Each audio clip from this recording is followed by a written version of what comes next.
Hi guys, welcome to CATWay.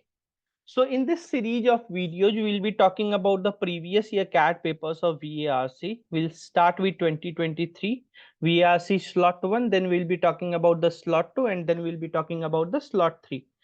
And you will get a clear glimpse ki how you should tackle the RCs when you are asked those RCs in CAT, right?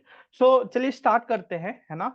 Before starting, what should be the way of reading the RC? That's the most crucial thing. So what are the main things that you need to keep in mind? The structure of the RC, right? Along with the structure, what other things that we require? Second thing is the argument on which your RC is based upon, right? Then third thing is your keywords from every paragraph. We'll be discussing about all these. We'll be seeing all these in the paragraphs that we'll be discussing, right? And the last thing is the analogy behind every paragraph and the dots connected. Analogy and dots connected, right? So once you have kept all these things in mind, reading an RC, comprehending that RC, not getting distracted in the midst of the RC when you get some verbose kind of things, right? It will be an easier thing for you guys. So let's start this RC and then we'll see how we can how we would have solved this RC in an easier way in CAT. Let's see. So what it talks about is many human phenomena and characteristics such as behavior, beliefs, economies, genes, income, life expectancies, and other things are influenced both by geographic factors and by non-geographic factors. So we are talking about some phenomena, right? And dependencies of these phenomena on various factors, dependencies on various factors, right? Now, when we are talking about these various factors, we have read there are geographic factors, there are non-geographic factors, and then the author has given the examples of what he means when he talk about the geographic factors, what he means when he talk about the non-geographic factors. So geographic factors are physical, biological factors tied to any geographic locations, including dust, climate, distribution of wild plants, etc., etc. So all these are examples. You can get a glimpse because examples at the end don't create significant impact, right? The analogy is something that's crucial for us. Non-geographic factors include those factors subsumed under the term culture, other factors subsumed under the term history and decisions by individual people. So what is required here is what we talked about is first thing first, the phenomena, the dependencies of those phenomena on various things, right? Be it about the geographic factors, be it about the non-geographic factors. So if I'll have to connect the dots from this paragraph to the next paragraph, simultaneously I'm taking a glimpse of the next paragraph. While I was reading this paragraph, I was taking a glimpse of the next paragraph. It was giving the examples of North and South Korea. So that means we can anticipate that the author is trying to connect the dots of geographic factors with the help of examples of some countries. Let's see. The difference between the current economies of North and South Korea cannot be attributed to the modest environmental differences between them. They are instead due entirely to the different government policies. So he has talked about some geographic factors on which some of the phenomena depends. While he is talking about okay, from apart from the geographic factors, there are some other factors, right? Like the government policies, etc., that also play a crucial role.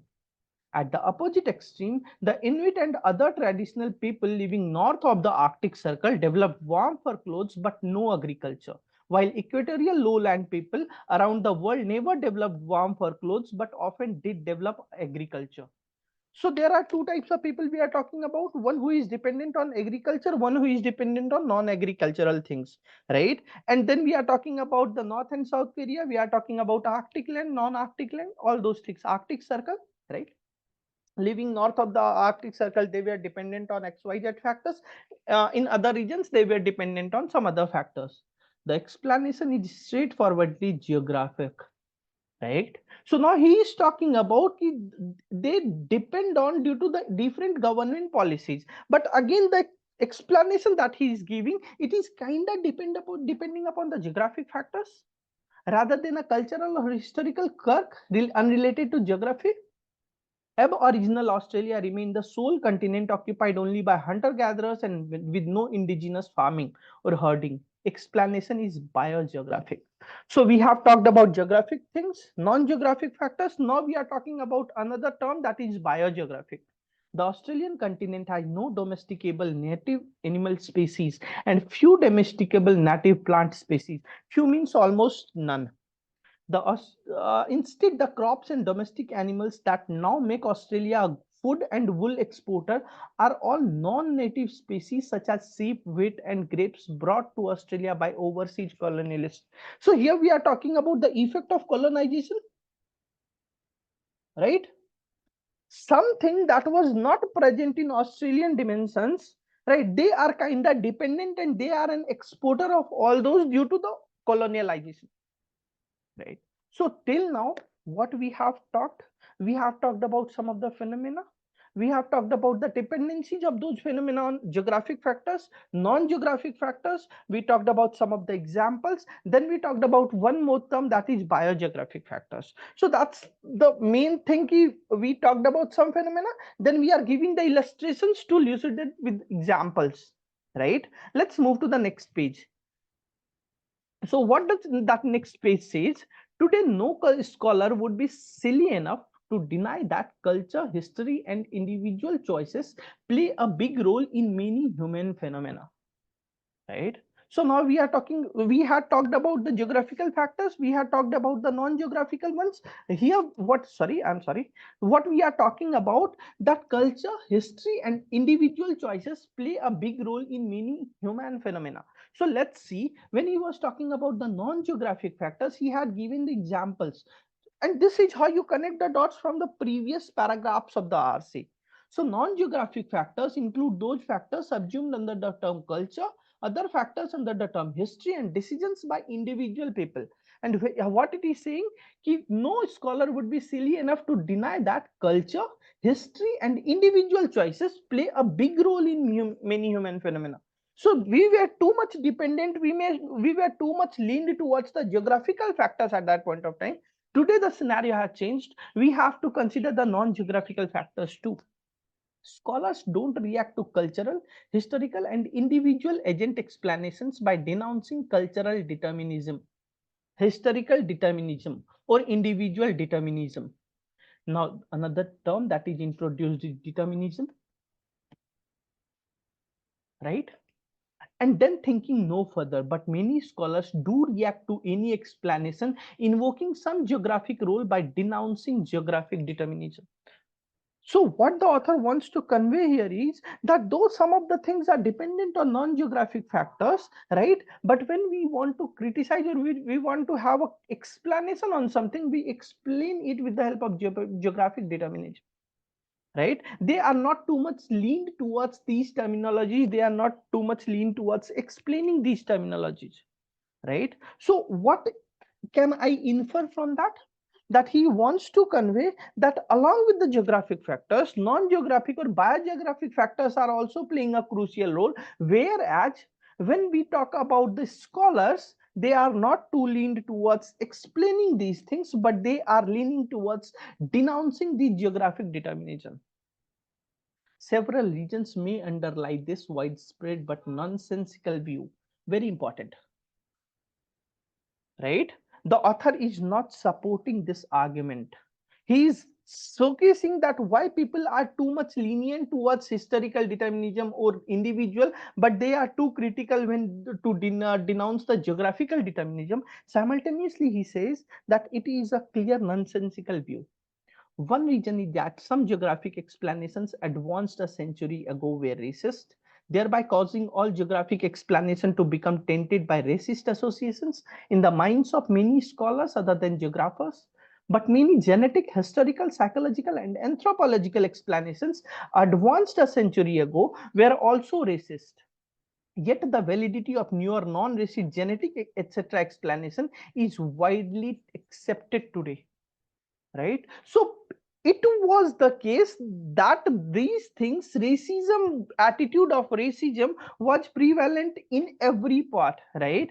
Be it if we are talking about the geographic things, we are talking about psychological, anthropological, etc. In every explanation, It was there, but people were too keen to focus on this geographic explanation and denouncing them. Another reason for reflex rejection of geographic explanation is that historians have a tradition in their discipline of stressing the role of contingency based on individual decisions and chance, right? The individual decisions that we were talking about in the first paragraph, now the role play is being significant here. Often that view is warranted, but often too that view is unwarranted. The development of warm firm clothes among the Inuit living north of the Arctic Circle was not because one influential Inuit leader persuaded other Inuit in 1783 to adopt warm fur clothes for no good environmental reason.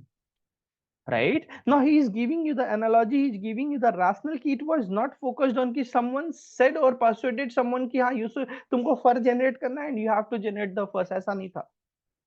Right, a third reason is that geographic explanation usually depend on detailed technical facts of geography and other fields of scholarship. Most historians and economists don't acquire that detailed knowledge as part of the professional training, right? So when they are inclined towards denouncing this, they are not too much inclined towards gaining the detailed knowledge. So when we are talking about anything now, the best thing is consider the first paragraph as the introductory paragraph. And agar authors ke kuch rational say he wants to prove that rational, at the end obviously he would love to go on some conclusion. What that conclusion kind of thing is that we are talking about many of the regions, hai na, ki why they are not too much inclined towards non-geographic factors, etc., etc.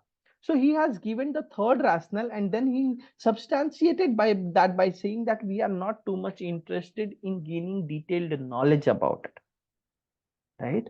So see, we talked about the geographic factors, we talked about the non-geographic factors, then in every paragraph we try to connect the dots from the first paragraph also.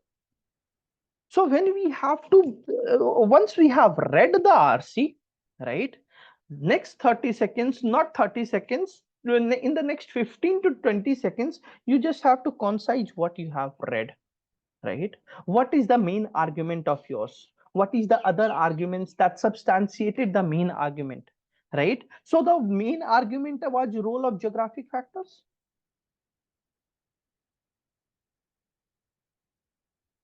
that we talked in the first paragraph, right? And what was the role? Where was the role of it in shaping some phenomena, in different phenomena?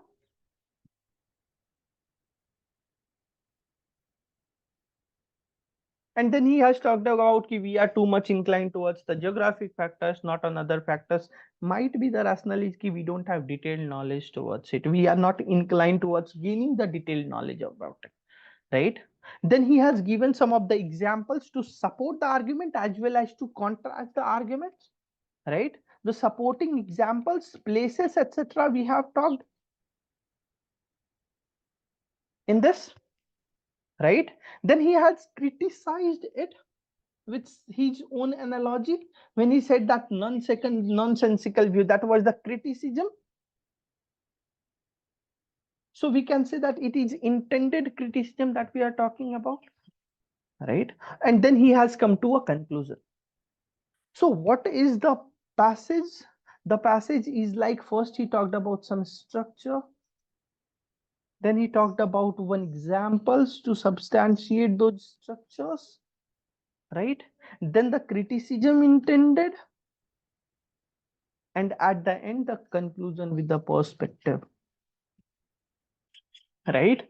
The perspective, conclusive perspective, which people are not too much inclined towards that, right? In gaining the detailed knowledge. Okay.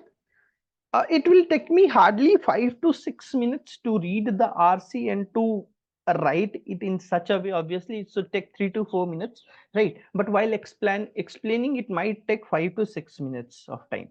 Now everything is crystal clear in my mind. I'll go through the questions and see how we can tackle the questions, right?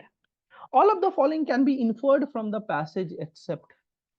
So when we are talking about this, is kind of an inference based question. Inference means what? Reading between the lines, right? Inference is something that is premise is there and conclusion is there. To create a bridge between the premise and conclusion, we use either the assumption or the inference. Let's see. So what are the things that we can infer except? So three things, three of the options we can infer from the one thing we cannot infer. Agricultural practices changed drastically in the Australian continent after it was colonized. So we had read it somewhere that colonization changed some of the things. Australian continent has no domesticable native etc. species such as sheep, wheat and grapes brought to Australia by overseas colonists. Right? So we can infer that with the help of these colonialization things changed in Australia. So we can say that this we can infer. Option A we can infer. Option B says individual diktat and contingency were not the casual factors for the use of fur clothing in some very cold climates, right? Not the casual factors. Now we have two things. If we want to substantiate ki haan, it is true, we'll be saying ki yes, they were not the casual factors, right? They were the genuine factors on which we had to focus. And if you want to invalidate this argument, we will say ki no, they were just the casual factors. Just go through the passage, right? What it says is the line of contingency. Another reason for reflex rejection of geographic explanation is that historians have a tradition in their discipline of stressing the role of contingency based on individual decision and chance. Often that view is warranted, but often that view is unwarranted. The development of warm fur clothes, etc., was not because someone persuaded them to do that, right? For no good environmental reasons. So what we can say is that these decisions, right, the diktat and contingency decisions, it was, when I'm saying it was not the casual decision, that means that decision was forcefully put on them. But simultaneously the author is saying it was not something that was being persuaded, they were not persuaded towards it. So obviously it was one of the casual factor, I can say, right? So that means this we can also infer, right? Third is, while most human phenomena result from culture and individual choices, some have biographic origins. Okay, so it is saying that some have biogeographic origins. When I'm talking about most human phenomena result from culture and individual choices, some have see, we have talked about ki there are some things dependent on what? Some things are dependent upon geographic factors, some are dependent upon non-geographic factors, some are dependent upon biogeographic factors. But we have not talked about ki whether biogeographic factors have much role or whether geographic factors have much role or whether non-geographic factors have much role, right? So we haven't bifurcated between them. Yeah, geographic factors are more crucial in comparison to the non-geographic or biogeographic ones. It is saying most human phenomena result from cultural and individual choices. Some have biogeographic origins. Well, it is trying to compare between ki ha, weightage of geographic is more, weightage of biogeographic is lesser, but weren't intentional towards reading all those while we were discussing the RC. So it looks a bit dicey to me. D says several academic studies of human phenomena in the past involved racist interpretation. Yes, it was given that geographical things, etc., everywhere racist interpretations were there, right? So it can be easily inferred. So that's why option C will be my answer in this case. So see, once the passage was clear to me, it didn't take much time to solve the RC's questions, right? It would have hardly taken 1 minute of time. Yeah, it was a tricky thing, right? But once you were clear with the concept, yes, we are not focused towards discussing the role, what major, whether geographic factors are playing a major role or non-geographic factors are playing a major role, all these things, it would have been easy for us, right? So option C will be the answer. Let's move to the next question. All of the following are advanced by the author as reasons why non-geographical geographers disregard geographic influences on human phenomena, except. So all of the following are advanced by the author as regions. He has given us 3 regions, right? Reflexive regions, etc., etc. He has several regions, another region, a third region, etc. He has talked about some of the rationals. So question is getting erosion from here. Let's see. What it says is all of the following are advanced by the author as region. Why non-geographers disregard geographic influence on human phenomena, right? So these non-geographers are not regarding the geographical influences. They are too much focused upon what? History, culture, individual choices, etc., etc. They were too inclined towards all these things. Author is saying there is some reason behind that, right? So 3 of the rationals are again proving that region. One rational might not prove. So let's see. Dismissal of explanation that involve geographical causes for human behavior. Okay. Dismissal of explanation that involve geographical causes for human. So those who had focused on non-geographic factors more, they didn't dismiss the geographical explanations completely, right? So when we are talking about dismissal of that, might be a tricky thing, right? Might be a fallacious sentence. We'll have to check. I'll keep this right now, right? Because we have to select the except one. Key all of the following are advanced by the author as regions. Why non-geographers disregard, right? So why they are disregarding this thing? So 3 things are there due to which they are disregarding.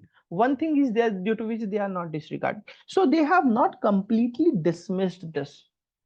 Hence, I'll have to check. Belief in the central role of humans unrelated to physical surroundings in influencing phenomena. Yes, non-geographic factors are playing a crucial role.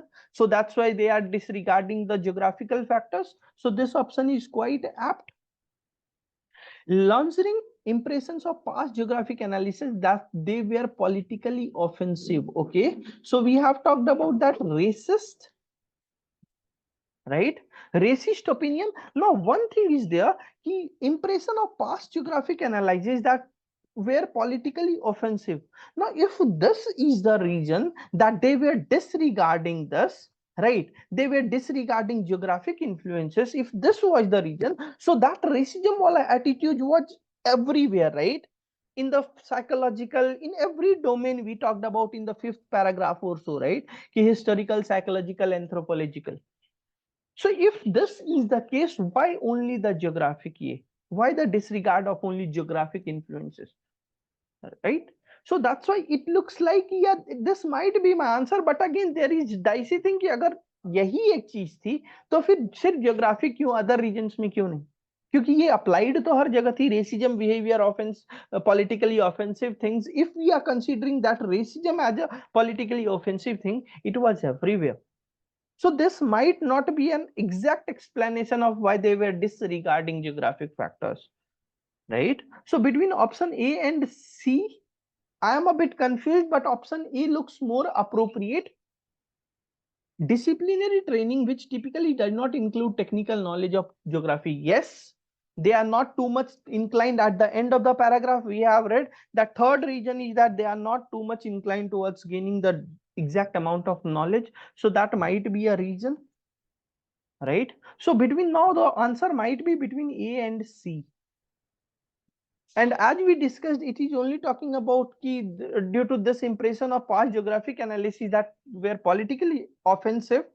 So this political offensiveness was everywhere. So this might not be an apt explanation for this. That's why between A and C, A looks more appropriate, and hence A will be my answer. Again, see, it would have hardly taken 1 minute because every single paragraph is crystal clear in my mind, and that's very important when you are solving any RC. Let's move to the next question. The examples of the Inuit and Aboriginal Australians are offered in the passage to show. Just anticipate. उसने examples दिया था. Why he had given those examples in the second paragraph? It was there, I believe, right? The explanation is straightforward, geographic rather than a cultural. Aboriginal Australia remained the sole continent occupied by these people, right?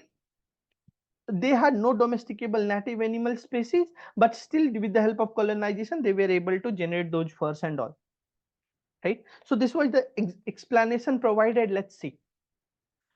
How environmental factors lead to comparatively divergent paths in livelihood and development, right? Yes, the examples of Inuit and Aboriginal Australians are offered, right? So the yes, this might be, when we are talking about environmental factors led to comparatively divergent path, right? They have gone towards the divergent path, but was that solely due to the environmental reasons? No. So this option will be eliminated. Human resourcefulness across cultures in adapting to their surrounding. So human resourcefulness, well, the resources were there, right? But the usage of those resources aren't given by the author to showcase the adaptive nature of ours, right? So two arguments were there, but those two arguments were not interdependent on each other, whereas in the option or explanation or in this sentence it is showcasing that correlation. That correlation isn't there, so that's why this looks like a false argument. How physical circumstances can dictate human behaviors and cultures. Okay, so physical circumstances, when they were in Australia or when they were in Arctic circles, etc., there were different circumstances, right? And due to which they adopted them, they started generating something that was not their keen profession initial. So that means this looks like an apt answer, that despite geographical isolation, traditional societies were self-sufficient. First thing, it's not anywhere written that they were self-sufficient, right? Simultaneously, geographical isolation, it was not at all about the isolations. We have not talked about ki those Arctic circles were completely isolated from other regions also, right? So with the help of elimination, the marking of answer would have been an easy thing for me. That's why option C will be the best answer in this case. Let's discuss the last question. The author criticizes scholars who are not geographics for all of the following reason. Okay, so he had said that these things are completely nonsensical view. That means he is criticizing them. What is the reason to criticize them? Let's see. There are three regions who are not geographicals for all of the. So here he is criticizing. There are three options that validates that yes, he is criticizing. One option is that he's not criticizing. Their rejection of the role of biogeographical factors in social and cultural phenomena. Yes, the author is saying that biogeographical roles are also essential, whereas they are too much focused upon non-geographic factors like culture, history, and individual choices, right? And hence the author is saying that their views are completely nonsensical, right? So we can say that this is the case. We have to select the accept option. That means one option won't be justifying the argument of the author. So this is justifying the argument of the author. Their outdated interpretation of past cultural and historical phenomena.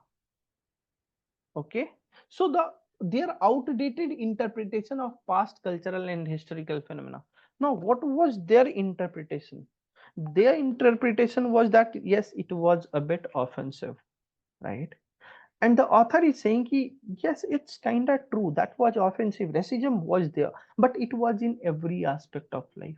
So he is not going against the argument of these guys, right? Non-geographical believers. He is saying that okay, cool, that's the thing, that why you are segregating this fact, but it was everywhere. So he's trying to substantiate he's trying to validate that argument, but with a broadened outset. So that's why this option looks key. On the basis of this, he is not disregarding that. But let's see, let's see. I'm not marking this option right now. I'll have to go through other two options. Their labeling of geographic explanation as deterministic. Okay. So he has, again, the author is saying yes, if you are keeping this as deterministic, you have to keep all these things as deterministic: cultural determinism, historical determinism, individual determinism, etc., etc. So if you are only targeting this geographic determinism, it's a complete nonsensical attitude you are following. right? So again, he is criticizing scholars on the basis of this, the importance they place on the role of individual decisions when studying human phenomena. Again, yes, right? Only individual decisions aren't sufficient, but these people are too much focused towards the rationals of individual choices play a big role, whereas the author is saying, this is not the case, right? There are many other factors on which you have to be dependent upon. Hence, the criticism becomes very normal. So that's why this is also a thing due to which he is criticizing. So that's why option B would have been an easy choice for us, right? So we just see, once we understood the RC in a proper way, going through the questions and eliminating the options with the help of proper elimination technique, this RC wouldn't have been that tough. But why it wasn't that tough? Just because we intercepted each and every penny detail that was given in the RC, we wrote it down with the help of keywords, right? Then we followed the things ki, what is the structure of ours. Then we talked about everything ki, what are the phenomena in the introductory argument paragraphs, everything we discussed, the examples we kept in mind, and then we talked about the supporting examples, then we talked about the criticism wala part, right? So this is how we proceeded. We followed the structure, we went through the examples, we saw the analogy behind the author's criticism, and then why he is coming to that conclusion. So अगर ये सारी चीजें mind में है तो it wouldn't have been that difficult. Else it was a difficult passage to do, right? So this lets us come to an end of this RC. अभी हम लोग नेक्स्ट आरसी की तरफ चलते हैं, right?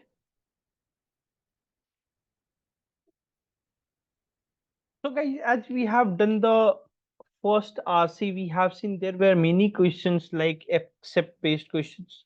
On those questions, सबसे बड़ी problem क्या होती है ना कि we have to go through all the options very cautiously.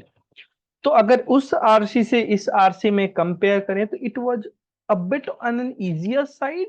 Why? Connecting the dots were easy. Second, the concept was easy to understand, right? It was about the choices that we want to make in our corporates, है ना, कि life should be easier, etc., etc., so that बहुत ज्यादा काम ना करना पड़े. But obviously we go for the Neolithic or Paleolithic thing. Right. So I'll tell you why I'm saying all these. You'll be getting to know once we go through the RC. Let's see this RC. Right.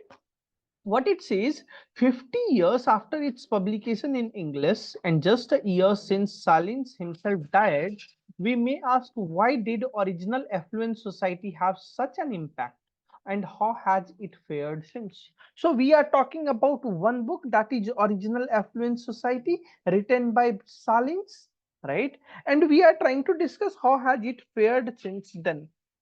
Salin's principal argument was simple but counterintuitive. Before being driven into marginal environments by colonial powers, hunter-gatherers or foragers were not engaged in a desperate struggle for meager survival. Okay, so we are talking about the survival of these foragers.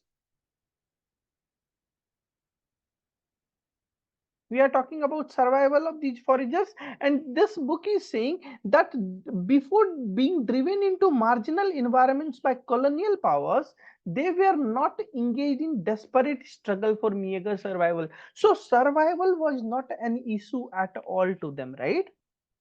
Quite the contrary, they satisfied their needs with far less work than people in agricultural and industrial society, leaving them more time to use as they wished, right? So as they had time, they used to work on themselves, right? They used to satisfy their needs. Hunters he equipped keep bankers hours, refusing to maximize. Many were more concerned with games of chance than with chances of game. The so-called Neolithic revolution, rather than improving life, imposed a harsher work regime and set in motion the long history of growing inequality. So we are talking about two ages. पहला as क्या था? When those hunter gatherers were there, they were not interested in doing very huge tasks or burden themselves with lots and lots of tasks, right? what they were more concerned towards was that they were more concerned towards those freedom and all those, right?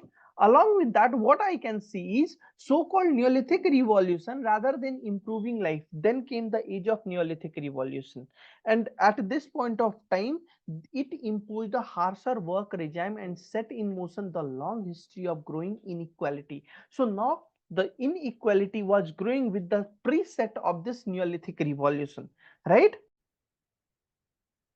So what we can infer from here is that one is the materialistic mindset, right?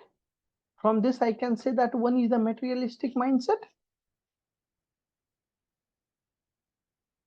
That came with the so-called Neolithic revolution, whereas they had that leisure of time, etc., etc., everything. So they had that non-materialistic mindset, hunter-gatherers.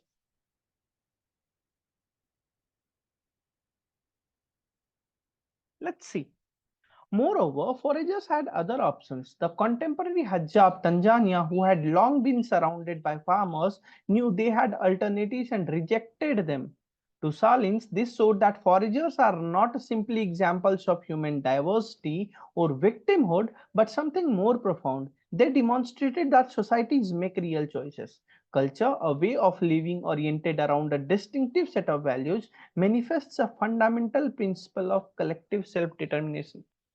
So here we have, with the onset of this Neolithic revolution, we are talking about what? The inequality that grown, and then he is coming up with the other contradictory opinion. He is giving the example of Hajja of Tanzania to showcase how they utilize those leisure times, right? And that's it suggests that it doesn't bring in the scarcity of diversity to us. Actually, it manifests a fundamental principle of collective self-determination. So a group more focused towards something other than this materialistic mindset, right? So this is just an example to showcase that the example of Hajj of Tanzania, right? Let's move to the next paragraph. But the point is not so much the empirical validity of the data. The real interest for most readers, after all, is not in foragers either today or in Paleolithic, but rather its conceptual challenge to contemporary economic life and bourgeois individualism. Right? Bourgeois individualism means middle class mentality. The empirical served a philosophical and political project, a thought experiment and a stimulus to the imagination of possibilities, right? So we are obviously, we all are too much inclined towards what all possibilities were there at that point of time, and even if they were having those possibilities, they were not opting for it. And then it is talking about, but the mentality we are talking about now, we are not interested in those Paleolithic, we are not interested in those Neolithic kind of thinking. What all, the thing that interests us more is what are the challenges that that era of people faced, while the challenges that our era of people are facing, right? With its titles nod toward the affluent society. Economic John Kenneth Galbraith's famously skeptical portrait of America is this, and equality and dripping with new left contempt for consumerism brought this critical perspective to bear on the contemporary world. It did so through the classic anthropological move of showing that radical alternatives to the reader's life really exists. So this means what? This guy is kind of supporting the, while its titles not towards the affluent society, that means it is kind of supporting the argument provided in the affluent society, and also juxtaposes the notion that alternatives lives really exist. If the capitalist world seeks wealth through ever greater material production to meet infinitely expansive desires, foraging societies follow the Zen road to affluence, not by getting more, but by wanting less. So the two opinions, the constant contradictory opinion between the two things, right? First is that someone, Neolithic guys, always trying to work for more. They desire for more, whereas these guys have a desire wanting for less, right? So these are the two opinions that we are talking. The Zen road to affluence. This Zen road to affluence is, we are talking about whom? We are talking about the foragers. This is due only to the ethnocentric self-congratulation to the West, rather than accumulate material goods. These societies are guided by other values, leisure, mobility, and above all, freedom. One side is your money aspect, another side is your freedom aspect. That we are talking about. Viewed in today's context, now we have talked about so much of history. Now we are talking about the today's perception. Of course, not every aspect of the essay has aged well. That means author has a contradictory opinion towards some of the things. It has supportive arguments to, because he's saying not every aspect of the essay has aged well. That means some aspects might have aged well, some aspects have not.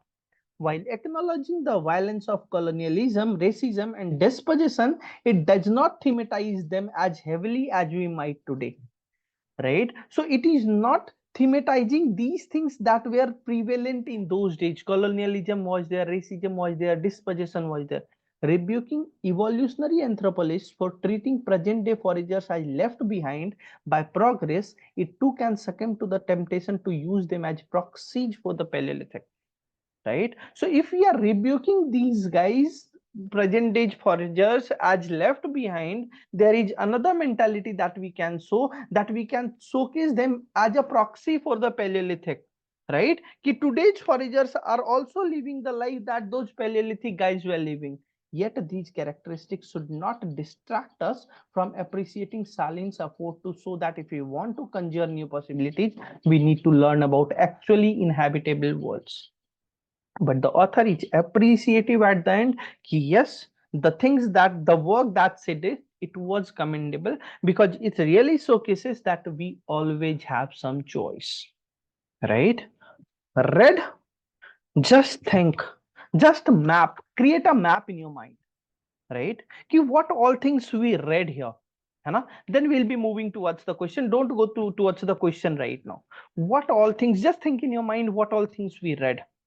First, we started with the historical context, right? What were the things in the Paleolithic thing? How were the foragers, hunter-gatherers, etc. Then we gave the examples towards that, right? We talked about some of the examples. They did this, and this, right? Then we talked about the contemporary Neolithic world. Neolithic world, where people always walk, they always desire for more. Then we talked about the challenges faced by them, these Neolithic guys, right? So these are the things we were talking. First, Paleolithic, historical context of Paleolithic, then examples, then contemporary Neolithic, the desire of more tasks to earn more or something on that front, right? More desire, less want, right? These are the two contrasting opinions. Then we talked about the challenges faced, right? Then we talked about what kind of modern consumerism is prevalent today, right? Modern consumerism, more want wala part can be showcased as modern consumerism. That's the mentality that we adhere to today, right? Then we talk about the uh, we talked about the challenges in Paleolithic. Then we can talk about the challenges in Neolithic too. They don't have the freedom and all that those Paleolithic guys were working for, right? And then we did the continuously we did the comparison between the two ages. And at the end, as a conclusion, he says that how valid it is in today's era, in today's context, right? So this is how we proceeded. Let's go through the questions. These are the key pointers that we have to keep in mind. Let's go through the questions. We can infer that Salin's main goal in writing his essay. Now just anticipate, why did he write the essay? To showcase the Paleolithic, to showcase the Neolithic, to have a contradictory opinion, to showcase the contradictory opinion between these two times. And then at the end, I know it is that writing has given us key, we always have a choice, right? Let's see. Highlight the fact that while we started off as a fairly contented egalitarian people, we have progressively degenerated into materialism. Okay, so inequality was still there. Egalitarian means equality wala part, right? Inequality was still there. We have talked about it. The so-called Neolithic revolution imposed a harsher work regime and set in motion the long history of growing inequality. So inequality was always there. So if we are talking about at that point of time, egalitarian people were there, that might not be a good thing to say, right? So that's why, and we are talking about the main goal first, है ना? Main goal is to have a contradictory opinionated showcase, right? So that's why on the basis of that, option 1 will be eliminated. Put forth that the view that despite egalitarian origins, economic progress brings greater inequality and social hierarchy. Okay, despite egalitarian origins, again egalitarian origin we have not talked about that कि उस समय में there was inequality, मतलब equality और अभी inequality आ गया है, वहीं से inequality थी जो बढ़ती चली गई है, right? So on that basis we can say option B will also not be true. Hold a mirror to an acquisitive society with examples of other communities that have chosen successfully to be non-materialistic. Perfectly fine. Acquisitive society means the summation of amalgamation of all the societies. We are talking about the Neolithic one, right, where people are much focused towards this, what I can say, people are focused towards these materialistic views, etc., etc., right, more desires, whereas there were people who were non-materialistic, they were not too keen towards this. So the society is acquisitive. We are talking about that how we have grown up, right? We have amalgamated all the societies together, might be my answer, right? Tanja community that we have discussed, giving me Hajja community of Tanzania, it is giving me the example of that, right? And we have talked here also key examples we discussed. So this looks a bit appropriate.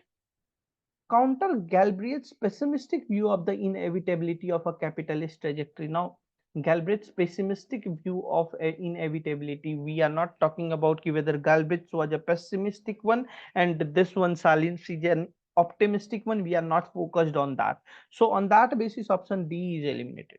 So option C will be the correct answer. Sorted. With the help of elimination, questions will be easy to do if we have understood the passage, right? Now let's move to the next question. The author mentions Tanzania's Hadja community. तो हड्जा community को क्यों उन लोगों ने दिखाया था? Just to showcase कि भाई उन लोग लीजर चाहते थे, फ्रीडम चाहते थे, वही था यहाँ पे. Who had long been surrounded by farmers knew they had alternatives. Foragers are not simply examples of human diversity, they demonstrated that societies make real choices, right? The making of choices at the end is in our hand. That's the motto that to showcase by Hajja community, wahi hamara interest hai, right? So let's move to the options. That foragers communities lifestyle derived not from ignorance about alternatives but from their own choice. Yes, might be it's about our own choices. It's not like they were ignorant or unko pata nahi tha. They were knowing these things. Perfectly fine, looks like an answer, possible answer. How two vastly different ways of living and working were able to coexist in proximity for centuries. Two vastly different ways of living and working were able to coexist in proximity. Now, Tanzania's Hadja community, if we are talking about, है ना, तो it is not showcasing कि हाँ there were these two Paleolithic and Neolithic, they were there since that point of time. This mentality has grown with time. And when I am saying कि they coexist for centuries, that's a wrong ये, right? Wrong statement, flawful statement that we'll be providing. How pre-agrarian societies, okay, agriculture से पहले का, did not hamper the emergence of more advanced agrarian in practice in contiguous communities. Cool, that has happened, right? But Tanjaj Hadja community, when we are talking about that community, what we want to showcase कि भाई उनको अपने बारे में पता था, we have choices, but at the end we want freedom, so we want to opt for those choices. Main Hadza community discuss करने का अपना परसेप्शन यही है, right? So between A and C, again A looks more appropriate.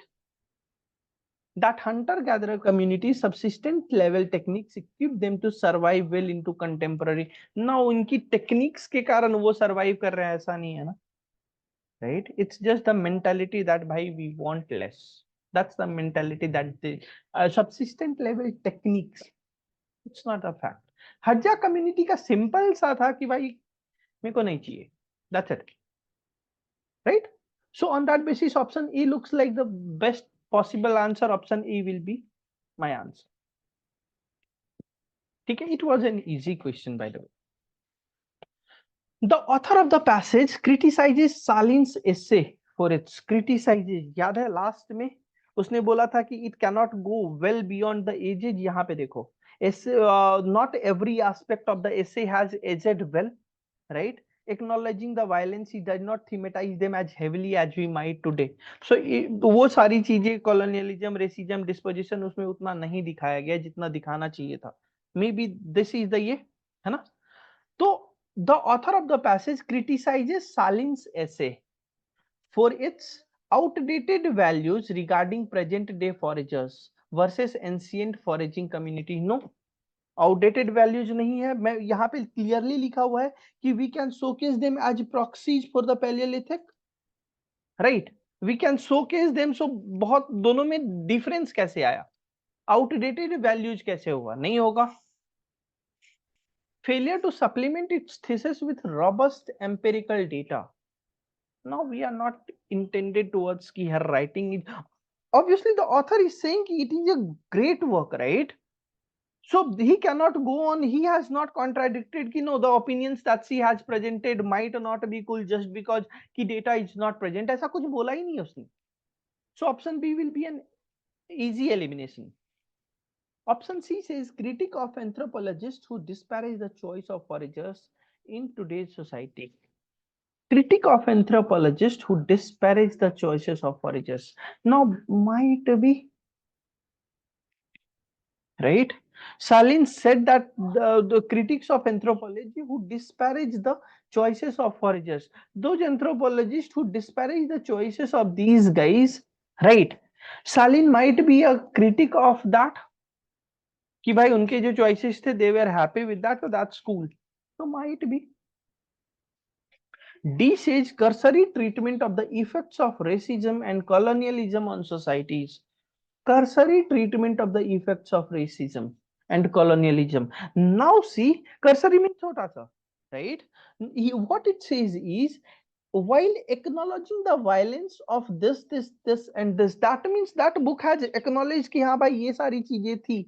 It does not thematize them as heavily as we might today.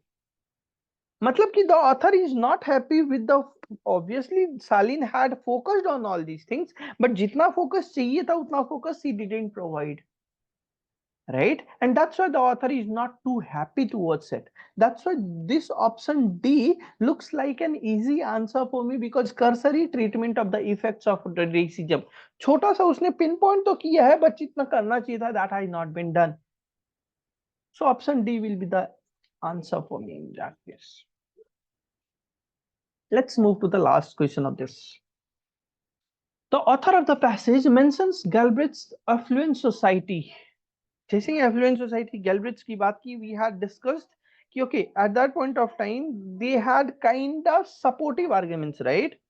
Because that line suggested us कि with its title nod towards the affluent society economy, so this guy had a nod towards what was written in the affluent society, right? So let's see.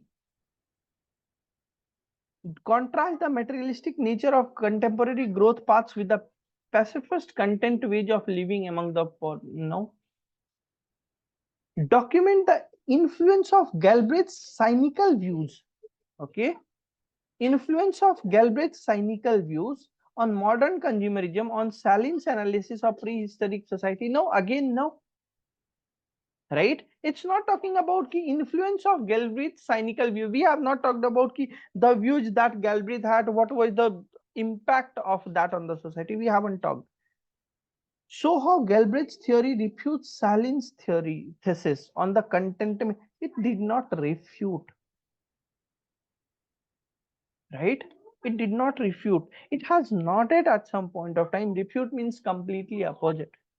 So how Salim's view complemented Galbraith's criticism of the consumerism and inequality of contemporary society? Yes, perfectly fine. They both have complemented each other, right? One has given nod to other and दोनों की mentality same है कि भाई everyone has their ये. So that's why option D will be the best answer. So see, in comparison to the first RC that we did, second RC was an easy one. Why? Just because it was fact based. मेरे को सारे options easy to eliminate थे और passage easy to understand था, right? So selection would have been more important in CAT 24 and that is always the case, right? अगर कुछ समझ में नहीं आ रहा है ना, अगर बहुत ज्यादा ये नहीं हो रहा है, ट्रस्ट नहीं आ रहा है कि हाँ I'll be able to mark the answers, don't read, don't invest much time in that RC. It wasn't easy to do RC in comparison to the previous one, right? Now let's do the third RC. And now let's move towards the third RC.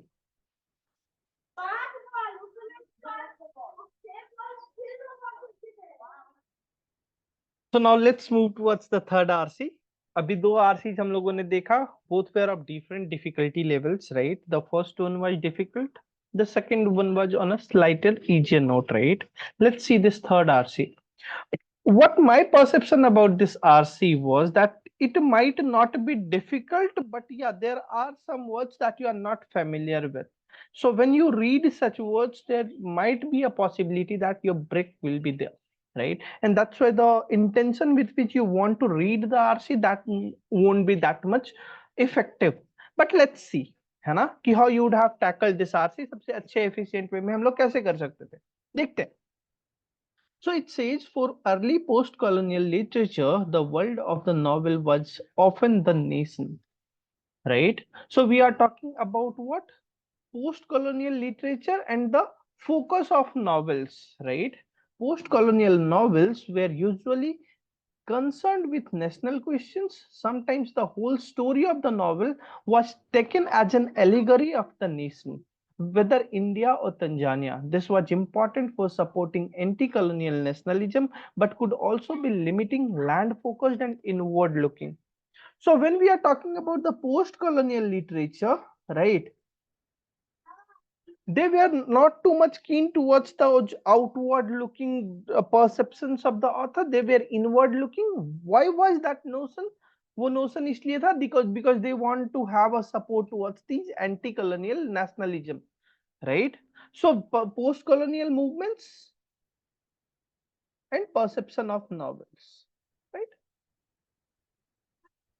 through which novels were written. ठीक है? So we are talking about what? We are talking about the novels. अब देखते हैं आगे क्या है. It says my new book, so the author is talking about himself. My new book, Writing Ocean Worlds, explores another kind of world of the novel, right? So now just anticipate. He has talked about the colonial, post-colonial world, mean the novels were more inward looking towards the national movements, etc., etc. Now he is saying that I have written a novel that explores another kind of world of the novel. So that means the anticipation is that he will be talking about the outside, outward looking novel or something on that front, because he has said that these novels were inward looking. When I am saying there is something written that is inward looking and I have written something in contradiction to that, that means I will be writing something on the outward looking domain. Let's see. Not the village or nation, but the Indian Ocean world. The book describes a set of novels in which the Indian Ocean is at the center of the story. It focuses on the novelists X, Y, Z, and Joseph Conrad, who have centered the Indian Ocean world in the majority of their novels. Their work reveals a world that is outward looking, full of movement, border crossing, and south-southern interconnection. Right? So when we are talking about these novels, those were which were centered towards Indian Ocean, right? They were what? They were outward looking, they were full of movements, they were having border crossing, they were having south-south interconnections. They are all very different from colonially inclined. to radically anti-capitalist, but together draw and shape a wider sense of Indian Ocean space through themes, images, metaphors, and languages. That means the allegories. Allegories are what? Allegories are to showcase the hidden meaning of something, right? Any picture or something that showcases a hidden meaning of something, right? So it says that these were outward looking, they were focused towards border crossing, south-south interconnection, they were full of movements, right? And it gave us the wider sense of Indian Ocean space through themes and images, metaphors, etc. This had the effect of remapping the world in the reader's mind as centered in the interconnected global south. So when the early novels were there, early novels का theme क्या था? Inward looking, focused more towards the country, be it India, be it Tanzania, etc., etc. जब हम लोग Indian Ocean के novels की बात करते हैं, तो these novels are focused towards what? These novels are focused more towards the outerward nations, right? So they have interconnectedness, they have each and everything. ठीक है? अब देखते हैं. So this is the theme of the second paragraph, that interconnectedness of themes, right? Or outward perception, outward generated perception, right? And this is of which thing? This is about Indian Ocean novel, right? Okay, let's see. The Indian Ocean world is a term used to describe the very long lasting connections among the sorry, right? So it says that the Indian Ocean world is a term used to describe the very long lasting connections among the, what is happening? Just a second.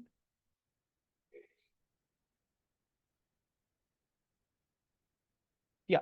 So the Indian Ocean world is a term used to describe the very long lasting connections among the coasts of East Africa, Arab coast, and South and East Asia. So this is giving me a glimpse of interconnectedness that we have talked. These connections were made possible by the geography of the Indian Ocean. For much of history, travel by sea was much easier than by land, which meant that port cities very far apart were often more easily connected to each other than to much closer inland cities. So even if the cities were far away, if there was a port connection, it was easy to travel than to travel these inland cities. Historical and archaeological evidence suggests that what we now call globalization first appeared in the Indian Ocean. This is the interconnected oceanic world referenced and produced by the novels in my book, right? So what we are talking about, those globalization things, they are depicted particularly in the Indian Ocean novels. For their part, these guys reference a different set of histories and geographies than the ones most commonly found in fiction in English. Those are mostly centered in Europe or the US. So he has talked about now my novel is more focused towards the novels that are being written by these candidates. But what again he is saying ki those are mostly centered in Europe or the US. Assume a background of Christianity and whiteness and mention places like Paris and New York. So the novels that these guys have written, they are more focused, they are more centric towards those European countries or the US. And it also suggests the Christianity and whiteness and mention places like Paris and New York. Novels in my book highlight instead a largely Islamic space, feature characters of color and centralize the ports of Malindi, Mombasa, etc. It is a densely imagined, richly sensory image of a southern cosmopolitan culture which provides for an enlarged sense of place in the world. Right? When I am talking about cosmopolitan, that means with many amalgamation of many countries. So these things were more focused towards Christianity and whiteness, whereas his book is more focused towards Islamic space, and it gives an enlarged sense of place in the world. He's talking about his own novel, right? This remapping is particularly powerful for the representation of Africa. Okay, so he's talking about the book he has written, right? It is particularly powerful for the representation of Africa. Now I'll think, why is he more inclined towards Africa? Let's see if we get the answer of that. In the fiction, sailors and travelers are not all European. African as well as Indian and Arab characters are traders, this runaways, villains, missionaries, and so the early written books were more focused towards the Christianity as well as whiteness. But he says that the protagonists are not only those European countries people, they are from Africa, they are from Arab, etc., etc. This does not mean that Indian Ocean Africa is romanticized. Migration is often a matter of force. Travel is portrayed as abandonment rather than adventure. Freedoms are kept from women and slavery is rife. What it does mean is that the African part of the Indian Ocean world plays an active role in its long, rich history and therefore in that of the wider world. So we are getting the answer of it कि वो बहुत ज्यादा focused क्यों है, क्योंकि यहाँ बहुत सारी चीजें हैं, राइट, कि पीपल आर शोकेसिंग और portraying travel not as something that you want to do as an adventure but as an abandonment of some space, right? Slavery is rife, women's don't get freedom, so there are plethora of things about which we can talk about. So that's why Africa, he's talking about Africa because there are many things he can talk about. He is not trying to romanticize Africa, right? So we have read this RC. Think about it in your mind. What you read? First thing first, we started with the early post-colonial world, right? Then he talked about what happened in those world, in inward looking, etc., etc. उसके बाद हम लोग कहाँ गए? Indian ocean novels पे. Indian ocean novels were depicting many of facts like interconnectedness, etc. Many things were depicted there, right? So we focus, and the outward looking perceptions were there in those novels. So उसके बाद हम लोग गए, first thing first हम लोग कहाँ गए? सबसे पहले हम लोगों ने स्टार्ट किया अर्ली पोस्ट कॉलोनियल वर्ल्ड से. Then we went towards what? Then we to I'm sorry. Then we talked about those Indian Ocean worlds. उसके बाद we talked about the contrasting histories between them, right? कि post colonial में क्या था, Indian ocean वाले में क्या है. These are the contrasting opinions we talked. Then we talked about he is focusing more towards the East African context. Why is he focusing towards that? Because of various diversified perceptions. So contrasting opinions on Indian Ocean novels, right? And uske baad at the end he talked about the representation of Africa and perception behind that. Okay. So all in all, if I'll be talking about this, this wasn't a difficult read. We understood each and every things of the paragraph, right? Let's move towards the question. Let's see how the questions are there. उसे एक bigger aspect समझ में आएगा कि whether we understood the passage or not, है ना? So let's see the here goes your question number 1 of this novel. All of the following claims contribute to the remapping discussed by the passage, right? So when we are talking about the remapping, right? So remapping discussed by the passage, except. So when I'm talking about the remapping, let's see. The global south as opposed to the global north was the first center of globalization, right? Everything started in south. We have discussed about that. Everything started in the southern cosmopolitan culture, which provides an enlarged image, the interconnected between south to south interconnections. So all these things started from south only, right? So when I'm saying ki was the first center of globalization, it's correct. We can say that, right? We have to check for the, it's an accept based question. So three things, three remappings are correct, one is wrong. We have to search for that, right? The world of early international trade and commerce was not the sole domain of white Europeans. Yes, this is perfectly fine because it is showcasing that not only these white Europeans, but many of these Indians, Arab characters are traders, etc., etc. So non-European people were also involved in these international trade and commerce, not only the white Europeans. So this was the perfect remapping, right? Hana? It was not the sole domain of the white Europeans, it was also the domain of non-Europeans. So this is also correct. So this claims about the remapping thing. Sea sage cosmopolitans originated in the west and traveled to the east through globalization. Now we have not talked about, even अगर याद हो तुम्हें तो हम लोगों ने कहीं waste को डिस्कस ही नहीं किया है पैसेज में, या नॉर्थ को डिस्कस ही नहीं किया है passage, right? So I will keep this, क्योंकि अभी मेरे को पता है कि मैंने वेस्ट को डिस्कस नहीं करा है, it goes beyond my scope, but I'll have to see for option D too. Indian Ocean novels have gone beyond the specific of national concerns to explore rich regional past. Perfectly fine. Outward looking ports का interconnectedness, वहां पे बहुत सारी चीजें होती थी, all those things are being depicted. So Indian Ocean novels have done that, right? वो जो national concerns बहुत ज्यादा inward looking post colonial novels थे, it has gone beyond that, right? So again, this is perfectly remapping the perception of the passage. So obviously option C will be my answer. And this was not that difficult. On the basis of elimination, we could have done this question easily. Let's do the next question. Which one of the following statement is not true about migration? So when we are talking about not true, है ना, in the Indian Ocean world, so three things will be true, one thing will be not true, right? देखते हैं.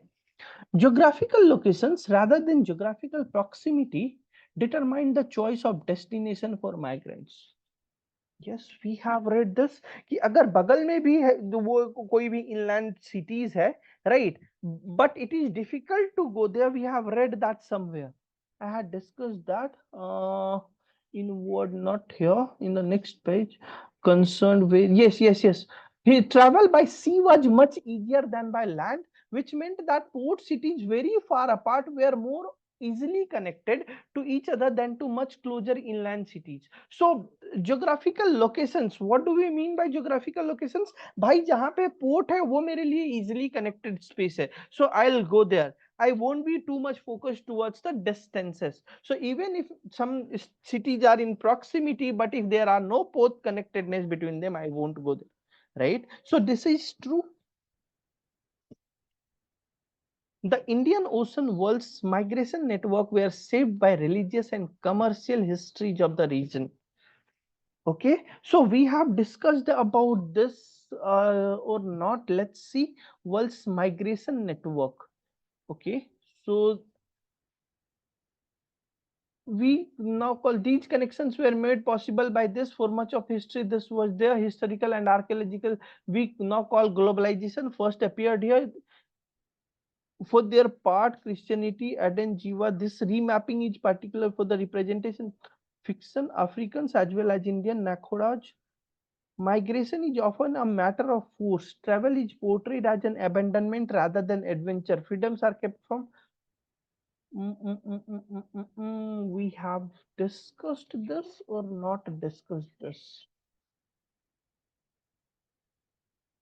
They are all very different, but together draw and images. This has the effect of remapping. Let's keep this right now because I'm not getting whether we have discussed this or not. The Indian Ocean's world's migration network connected the global north with the global south. Now again one thing, we have not talked about global north. North की हम लोगों ने कहीं बात ही नहीं करी है. The south connection was there, right? South interconnection was there, but we have not talked about global north. So this is not true for sure. Migration in the Indian Ocean world was not was an ambivalent experience. Ambivalent experience means what? The experience is based on various factors. Yes, migration was there just because of these various factors. There was slavery, there was no freedom for women, etc., etc. There might be a role of abandonment, right? So this is also true. Now, it is not true, but I'll have to check whether this is given there or not. Indian Ocean world's migration. That means we're shaped by religious and commercial histories. Okay, so when I'm talking about the migration in these novels, Indian Ocean novels, they assume a background of the novel, instead a largely Islamic space feature a character of color and centralize the ports of this. It is a densely imagined, richly sensory image of a sort which provides an enlarged sense of okay. So these are due to religious and commercial history is cool. Yes, we can connect the dot, but is it about regional? It is regional, right? Religious. Did we talk about religion?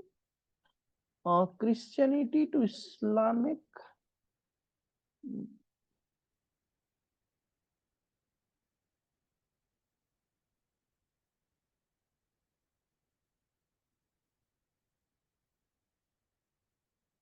Appeared in the,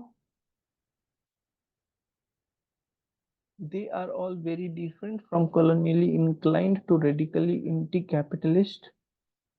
Okay,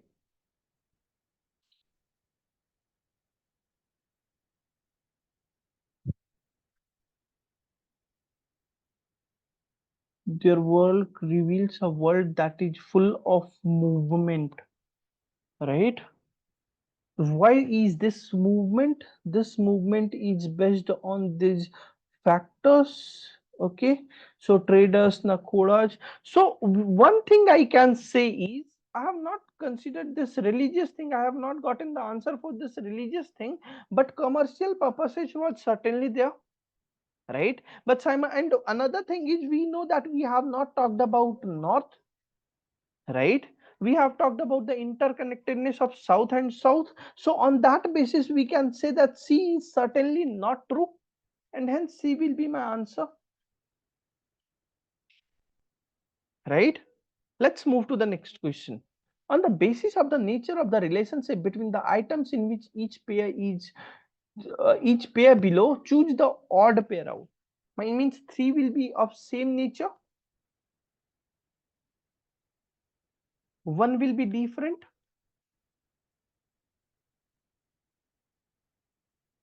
right? So let's see. Post-colonial novels, border crossing. Now, in the post-colonial novels, border crossing was not there. So it is an opposite, because post-colonial novels were what? They were inward looking. Indian Ocean novels were outward looking. So there is an opposite relationship between them, right? Post-colonial novels, anti-colonial nationalism, yes, right? So similarity. Post-colonial novels supported anti-colonial nationalism. So either the other two options will be in the opposite sense or in the similar sense, right? On that basis we can easily eliminate. So Indian Ocean World slavery, yes, Indian Ocean World novels, the novel particularly written by the author has talked about slavery, that slavery was there, freedom was not there, right? So we can say that they are similar, they are talking about it. So on that basis this should be my answer. But let's see, the option D, Indian Ocean novels outward, yes, it is given in the passage that they were outward looking. So very easy a question to mark. Option A should be my answer, right? Let's move to the last question. All of the following statements, if true, would weaken the passage's claim about the relationship between mainstream English language fiction and Indian Ocean novels, except. So mainstream English novel, right? All of the, if true. So see how many things are being given. If true, would weaken, right?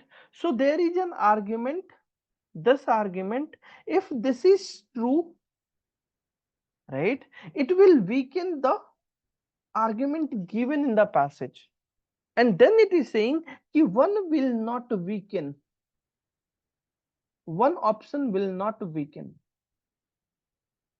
if that is true, right? So I have to choose for that one option that will not weaken. Let's see.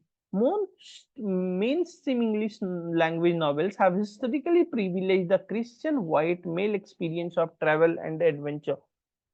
Yes, these guys were more focused towards that. These people, Gurna, Kalen, etc., they were more focused towards Christianity and whiteness. So this is in line with the passage, right? So if it is true, it goes in line with the passage, that means it will not weaken the argument. So it might be my answer. But let's see other options. We'll have to check for the other options too. The depiction of Africa in most Indian Ocean novels is driven by an Orientalist imagination of its cultural crudeness. So the depiction of Africa in most Indian Ocean novels is driven by an Orientalist imagination of its cultural crudeness. That means we are only focusing towards the bad thing or the good thing, right? It is talking about our orientation due to the imagination of cultural crudeness, but it is not the case. We have talked about various good things about Africa, various bad things about Africa.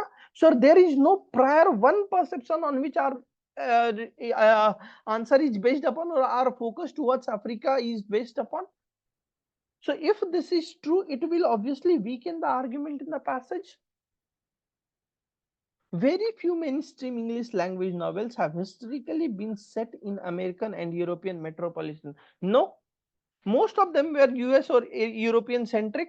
So if this is true, it will weaken the argument given in the passage. So that's why again it will weaken. So this is true, right? Right. So if this is true, it will weaken the passage. We have to check for which will not weaken the passage, right? So this will weaken, this will weaken. But this is exactly in line with the passage, so it will strengthen. अभी तक तो यही समझ में आया. It will weaken. It will weaken. The depiction of Africa in most Indian Ocean novels is driven by a post-colonial nostalgia for an idyllic past. If I am having some nostalgia about something, so I'll be representing the good things of that. But the author had said that Africa में बहुत सारी चीजें हैं, negative things are also there. Slavery is there, non-freedom is there, abandonment.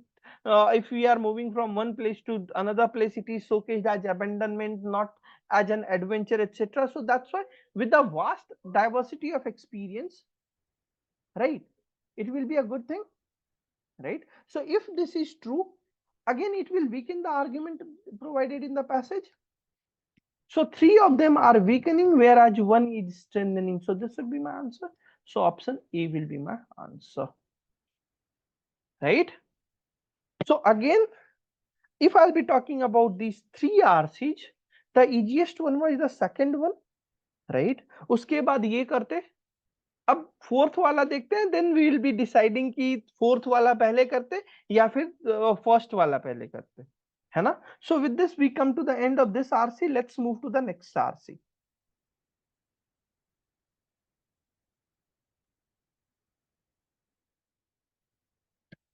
तीन RC अपने हो चुके हैं. Two were moderate, one was moderate to tough, right? Let's solve this RC and जज whether it was an easy RC और the moderate one or the difficult one, है ना? Then we'll analyze कि कौन-कौन से RCs, what should have been our preferences of RCs. So let's see. Resident of Lazare, a hilly department in southern France, recite complaints familiar to many rural concerns of Europe. So we are talking about one city and the concerns, problems that they face. In remote hamlets and villages with names such as XYZ, mayors grumble about a lack of local school, job, phone, internet connection. So there are these issues that they are facing. Farmers of grazing animals add another concern, the return of wolves. So along with all these concerns of local school, job, phone, etc., return of wolves is another concern that these farmers particularly are facing, right? So eradicated from France last century, the predators are gradually creeping back to more forests and hillsides. The wolf must be taken in hand, said an aspiring parliamentarian, Francis, when pressured by voters in an election campaign early this summer. Tourists enjoy visiting a wolf park in Lausanne, but farmers fret over their livestock and their livelihoods. So, yes, tourists are well excited towards those wolves, right? They visit these parks, but simultaneously farmers know that returning of these wolves will create a loss to their livestock as well as the livelihoods of ships, etc. right? So that's why this is the major problem. This is the major argument on which our complete passage might be revolving around. देखते हैं. As early as the one more thing, it is said that eradicated from France last century. Matlab, wolves had been eradicated in the last century. Now they have resurfaced. Now they have returned. So the another analogy that we might discuss about is the region of their return. Let's see. As early as the 9th century, the Royal Office of Leopards, wolf catchers, was created in France to tackle the predators. Those official hunters completed their jobs in 1930s when the last wolf disappeared from the mainland. Active hunting and improved technology such as rifles in the 19th century plus the use of poison such as thus caused the population collapse, right? But in the early 1990s, the animals reappeared. So in the 1930s, in these eras, in the 1900s, the problem was major, and that's why this office was created, right? And then there are many other things like rifles, etc., that came into play, and those wolves had been eradicated. But in the 1990s, they resurfaced again.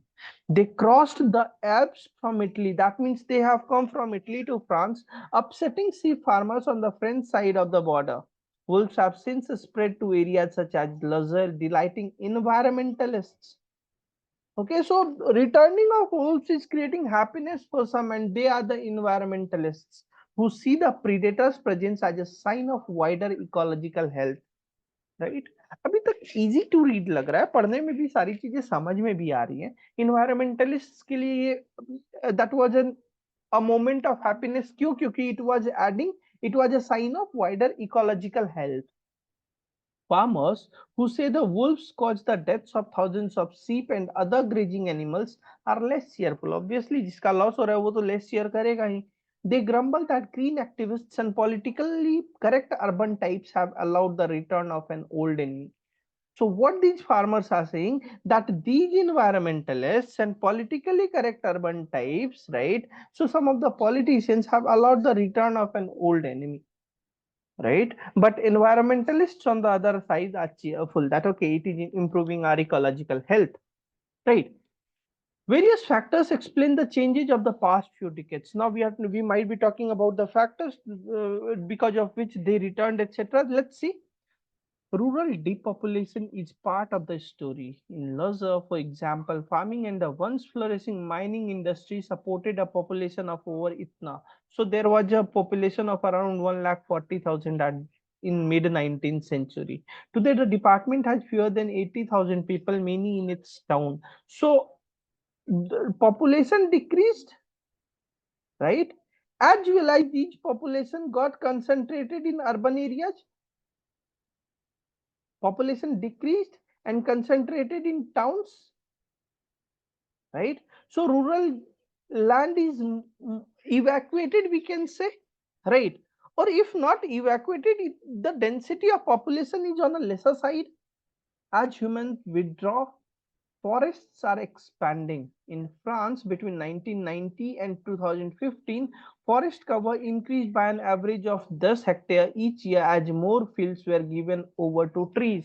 Obviously, population घट रहा है तो forest बढ़ रहा है. Now, nearly one third of mainland France is covered by woodland of some sort. More preferably a destination to go for, right? One third of the mainland France is covered by woodland of some sort. The decline of hunting as a sport also means more forests fall quiet. Means decline in hunting. So those wolves were catered with the help of hunting too, and that has declined. In the mid to late 20th century, over 2 million hunters regularly spent this in woodland. Today, the national body claims 1.1 million people hold hunting licenses, though the number of active hunters is probably lower. So, number of hunters are also on a lesser side. That means obviously when wolves will be coming, they won't be hunted more occasionally. They will be hunted more occasionally, right? The mostly protected status of the wolf in Europe, hunting them is now forbidden other than when occasional culls are sanctioned by the state, plus the effort of NGOs to track and count the animals, also contribute to the recovery of wolf population. So these are some of the factors with the help of which these wolves are getting protected. as the lupine population of Europe spread westward, with occasional reports of wolves seen closer to urban areas.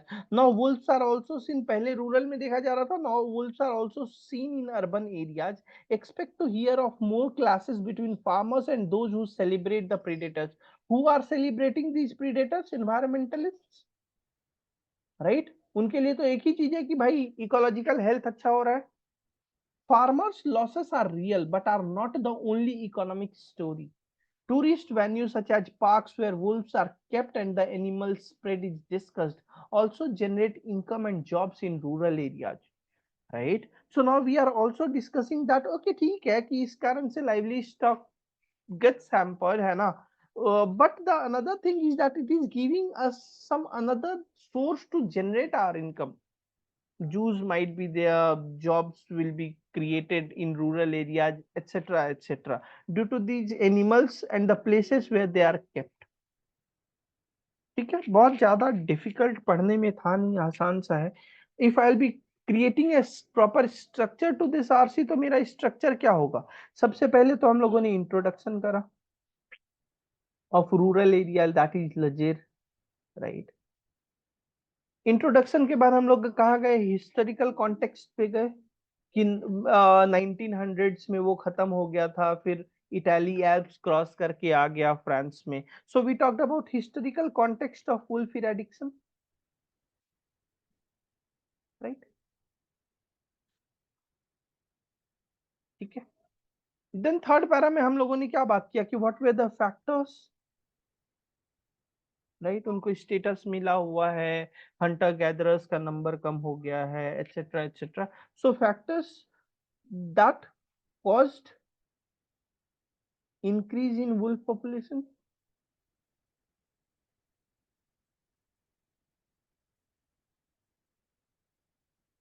right. And finally क्या था हम लोगों ने last में क्या बात किया? It's future impact, कि more frequent classes might be there between those environmentalists and all, right.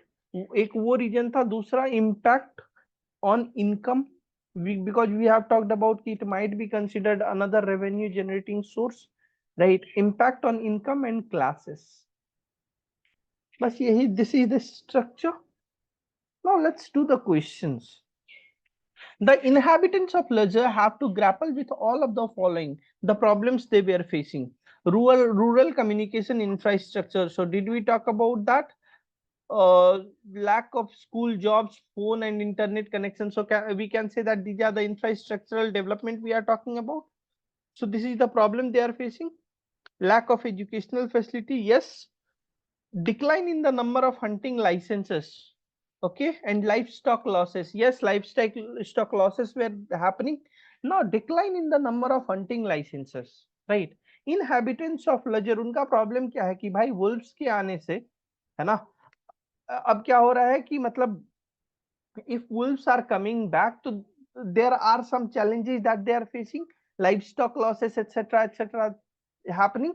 Now they have to grapple with all of the following problems. Decline in the number of hunting licenses, this is not a problem, right. If the number of hunter gatherers are becoming less, this is not a problem for them, right. This is a problem for wolf eradication. This is a factor due to which wolf eradication is not happening, but this is not a problem that these inhabitants are facing, right. So obviously option C will be the answer. Easy one. Let's move to the next. Which one of the following has not contributed to the growing wolf population? Okay, so factors, third paragraph, factors we talked about, some of the factors were there due to which these wolf population were growing. Granting of a protected status, yes, NGOs के efforts के कारण protected status मिला था. Shutting down of royal office of the Dullupari. So royal office came, they completed their task, they shut the office, और वो office 1930s में shut हुआ था भाई, right. तो अब वो खोल के थोड़ी ना रखते. तो we cannot say ना कि because they have not opened since then इसलिए ये might be, this might be one reason. So this is not a factor I believe. But let's see other options. An increase in woodland and forest cover. Yes, forest cover बढ़ा है तो they have come back. A decline in the rural population of Lazir. Okay, so yes, density of population is decreasing, woodland density is increasing, and that's why the returns are increasing, right? And hence wolves are growing in number. So this is also one reason, right? So that's why option B will be my answer in that case. Again, an easy one. Let's move to the next. The author presents a possible economic solution to an existing issue facing Lazir that takes into account the divergent and competing interest of किनके बीच में classes हो रहा था, right?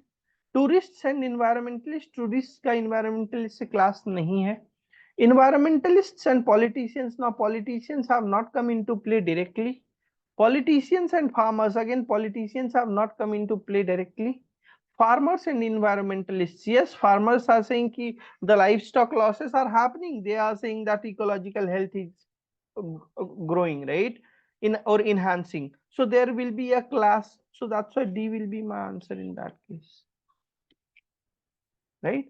Let's see the last one. Which one of the following statement, if true, would weaken the author's claim, right? So if it is true, it will weaken the author's claim. Now just think about it. What's the author's claim?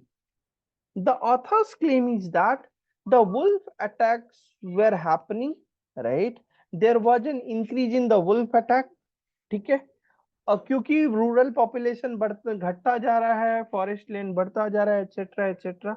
But at the end he has also talked about what कि ठीक है, this is one problem we are facing, but simultaneously the main argument is obviously based on the conclusions most of the time.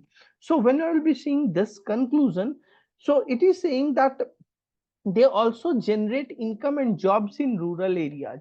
So even when the wolves are coming back, it might be good, right? They, as the author is saying, it might be good because the farmers' losses are real, but simultaneously there is another story of economic prosperity. On which sense? With the help of these environmental parks, etc., where these wolves are kept. Okay? So now see what this says. Wolf attack on tourists in Lazir are on the rise. Bhai, on one side, he is kind of supporting it कि चलो there is another source of generating income. ठीक है, तो he is not going too much against कि हाँ we should eradicate wolves. उसको कभी author ने tackle नहीं किया.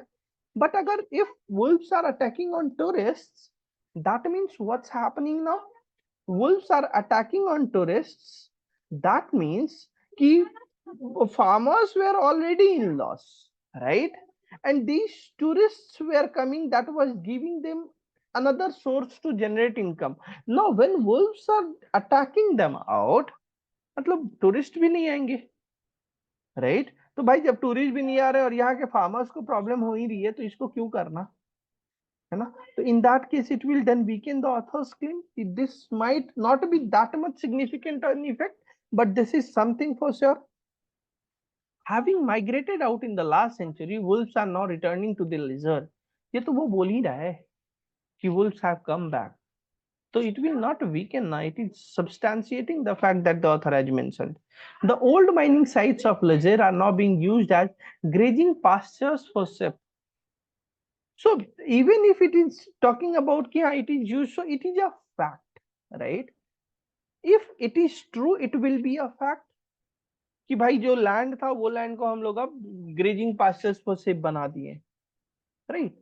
सो ये वीकेंड कब करता? When the author would have said कि those mining lands are unutilised और something on that front, but वो मेरा मेन आर्गुमेंट है ही नहीं. So this is not in sync with the main argument. We don't have to weaken the main argument, right? So that's why this option is not validated. Unemployment concerns the residents of Lajet. Yes, it is again supported by the author's claim. They are worried, right? The rural population is worried because of less number of jobs, etc. So this is again substantiating, right? So option A, C was out of scope.